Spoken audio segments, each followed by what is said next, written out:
Hello, my name is Ivana Filipovic Malada and I will take you on a short virtual tour of our Strength2Food MOOC on sustainable food choices, key lessons from quality schemes, public procurement and short supply chains.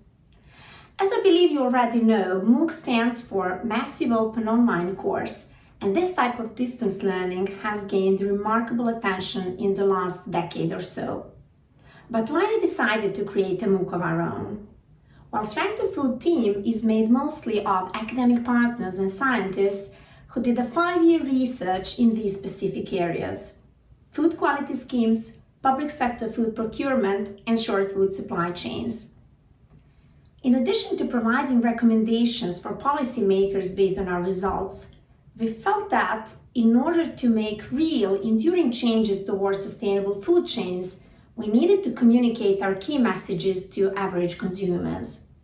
That way, we're hoping to help them make more educated food choices by first getting a better understanding of how their decisions lead to different economic, social, and environmental outcomes.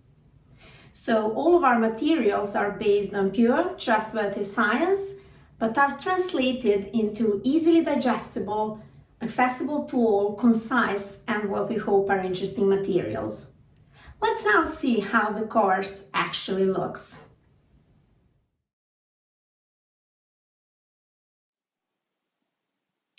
Here we are on the landing page of our MOOC. As you may see from this menu, here we provide all our potential learners with some basic info about the course, such as what topics we address in it, how is it structured, then how much time you need to work through it, what you can and will get from completing the course, or who are the people who created it.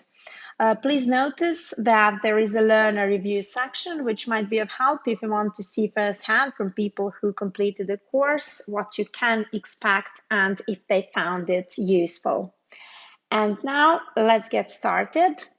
To get started, you need to first sign up for the course. You need to fill out a short registration form and follow a few quick steps afterwards.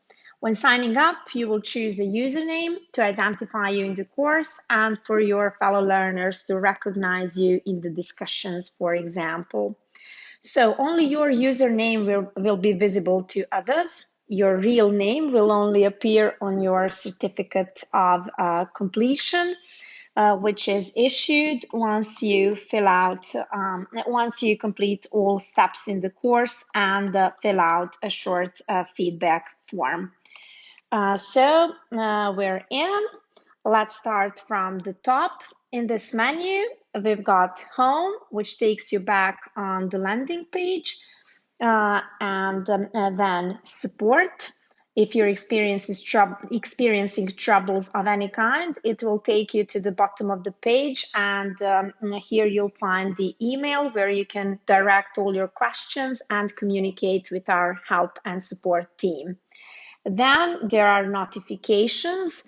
Every time you join a discussion and someone likes your post or replies to it, you'll be notified and you'll be able to see here the exact post and that the notification refers to. Finally, here we have your user profile where you can change some of your personal data or password, or you can sign out. In case you sign out before completing the course, next time you sign in, you will be able to pick up exactly where you left off by clicking on a single button. Basically, we try to make the course as user-friendly as possible and give you the opportunity to work through it at your own pace.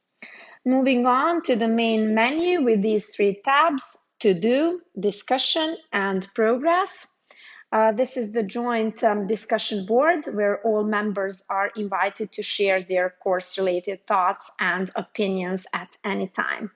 We do have separate discussion boards at the bottom of specific pages, and those are destined for learners to engage in discussions on specific topics as part of particular discussion exercises we have throughout the course. Here you can check your progress and how many steps you still need to complete. Let's now see To-Do tab. First of all, clicking on it gives you the chance to read an introduction article, which will introduce you to some of the main concepts and issues the course will address later on.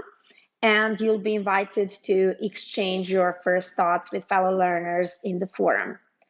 Moving back to the top, you can see that the course is structured to have 5 units. Here's what they are.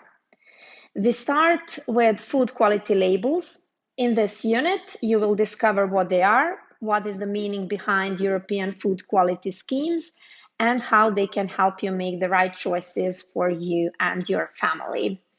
Then Unit 2 deals with the effects of what we buy.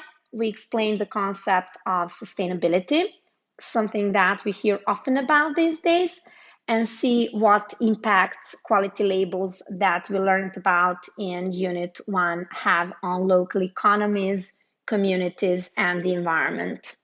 Simply put, we'll try to explain how you choosing to buy a specific product or not relates to local economy, biodiversity, and gender equality.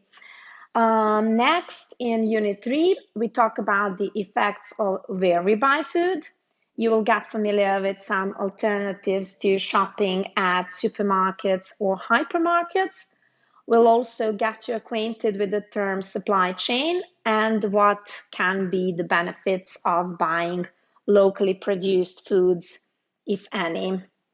Unit 4 tackles the topic that average consumers usually have little impact on, which made it even more interesting for us to address in this MOOC. It's public sector food with special focus on school food. Some of the questions that we address here are where your school's food comes from, how it's made, or where the money for each meal gets spent on.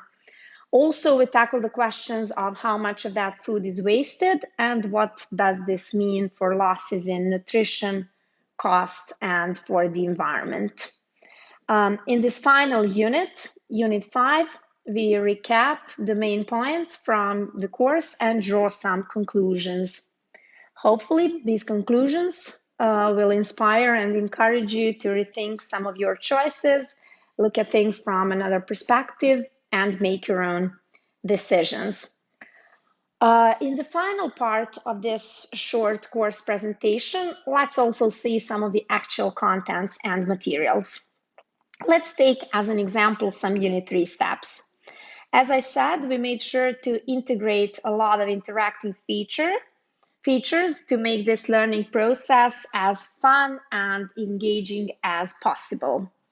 For example, here we have some match the terms with their definitions quiz.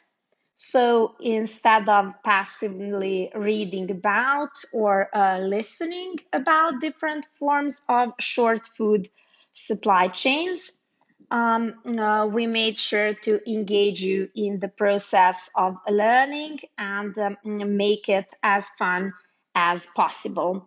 Maybe it's also worth mentioning that the results you score in the quizzes do not count towards your course completion, and that you can make as many attempts as you wish to answer the questions in all the quizzes.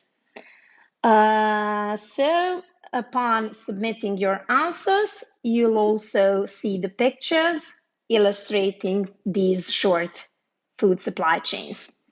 After that, there is a discussion exercise where you're invited to share your experiences.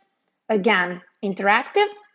Then using these handy buttons, you can always browse back and forth through the course sections.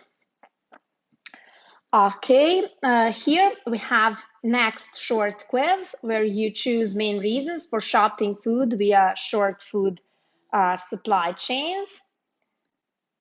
And once you pick 3 of them, you'll see a bar chart showing all responses up to date. Interesting, right?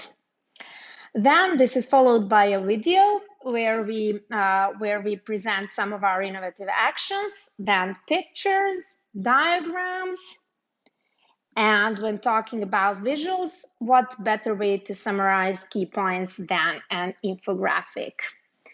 Here you can see some of our infographics and then illustrative examples.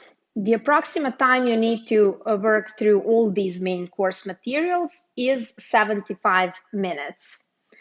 And in case you get more interested in the topic, we prepared a lot of additional resources as well, and these obviously require additional time.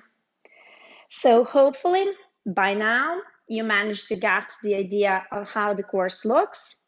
I'd like to think of this short presentation as a teaser, and I invite you again to join the course and learn more about the results of our 5-year work.